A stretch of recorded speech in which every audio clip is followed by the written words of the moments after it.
ஹீரோவை ஹீரோயினை சின்ன வயசுல இருந்து லவ் பண்ணிட்டு இருப்பாங்க. ஹீரோயின் கொடுத்த கிஃப்ட் எல்லாம் பெருமையா ஃப்ரெண்ட்ஸ் கிட்ட காட்டிட்டு இருக்காரு. ஆனா இப்ப ஹீரோயினோ நம்ம பிரேக்கப் பண்ணிக்கலாம்னு சொல்றாங்க. இதை கேட்டு ஹீரோக்கு கஷ்டமா இருக்கு. ஹீரோ கிட்ட லவ்வரை பத்தி என்னெல்லாம் நினைக்கிறியோ ஒரு லெட்டர்ல எழுதி எரிச்சிடு, அப்ப ஹீரோயினோட ஞாபகம் இருக்காதுன்னு சொல்றாங்க. ஹீரோவோ காலேஜ்ல ப்ரொஃபசர் கிளாஸ் எடுத்துட்டு இருக்கும் போது உட்காந்து லெட்டர் எழுதிட்டு இருக்காரு. இதை பார்த்து ப்ரொஃபசரோ கிளாஸ கவனிக்காம என்ன பண்ணிட்டு இருக்கேன்னு திட்டுறாரு. இப்ப காலேஜ்ல ஸ்ட்ரைக் பண்றதுக்காக ஸ்டூடெண்ட்ஸ் கூப்பிடுறதுக்கு சீனியர்ஸ் வராங்க. ஆனா ப்ரொஃபசர் கிட்ட பெர்மிஷன் வாங்காததால அவர் திட்டிட்டு இருக்காரு. அவனுங்கள ப்ரொஃபசரையே மதிக்காம கேவலமா பேசுறானுங்க.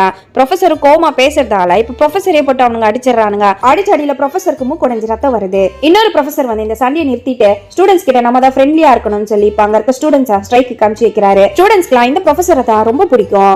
இப்போ ஹெச்ஓடியை மாத்தணும் தான் இவங்க ஸ்ட்ரைக்கே பண்ணிட்டு இருக்காங்க. அதனால பிரின்சிபல் கிட்ட இவரை எடுத்து சொல்லிடுறாரு. இப்ப ஹெச்ஓடியை மாத்துறது மட்டும் இல்லாம எங்களுக்கு இந்த சார் தான் ஹெச்ஓடியா வேணும்னு கேக்குறாங்க. ஆனா நியாயப்படி பார்த்தா அடி வாங்க ப்ரொஃபசர் தான் ஹெச்ஓடி ஆகணும்னு சொல்றாங்க. ஆனா ஸ்டூடெண்ட்ஸ் எல்லாரும் ஃப்ரெண்ட்லியா இருக்க ப்ரொஃபசர் தான் எங்களுக்கு ஹெச்ஓடியா வேணும்னு சொல்லிட்டு இருக்காங்க. இப்ப ஃப்ரெண்ட்லியா இருக்க ப்ரொஃபசரோ அடி வாங்கின ப்ரொஃபசரை ஹெச்ஓடியா இருக்கட்டும் கங்க்ராச்சுலேஷன் சொல்லிடுறாரு. ஃப்ரெண்ட்லியா அந்த ப்ரொஃபசரோ இப்ப டஸ்ட்பின்ல இருந்து எதையோ எடுத்துட்டு போய் பேக்ல இருக்க போர்டை வச்சு ஏதோ மந்திர மாதிரி பண்ணிட்டு இருக்காரு. ஹீரோ எழுதின லெட்டர் ப்ரொஃபசர் கிட்ட இருக்கும், அதை எடுக்கலாம் தான் வந்திருப்பாரு. ஆனா இவர் பண்றதெல்லாம் பார்த்து அவருக்கு ரொம்ப ஷாக்கிங்கா இருக்கு. ஏன்னா தாயக்கட்டையெல்லாம் போட்டு ஏதோ மந்திரம் சொல்லிட்டு இருக்காரு. இப்ப அங்க இருக்க அடி வாங்கின ப்ரொஃபசரோ இவர் பண்ற மாதிரியே பண்ண ஆரம்பிச்சிடுறாரு. இந்த ப்ரொஃபசர் ரூம்குள்ள பாட்டில போட்டு நசக்கனா அங்க அவரை பிரின்சிபல் கழுத்தை போட்டு நெரிச்சிடுறாரு. ப்ரொஃபசர் இதை பிளாக் மேஜிக் மாதிரி பண்ணி அவரோட மைண்டை கண்ட்ரோல் பண்ணாருன்றதை ஹீரோ கண்டுபிடிச்சிடுறாரு.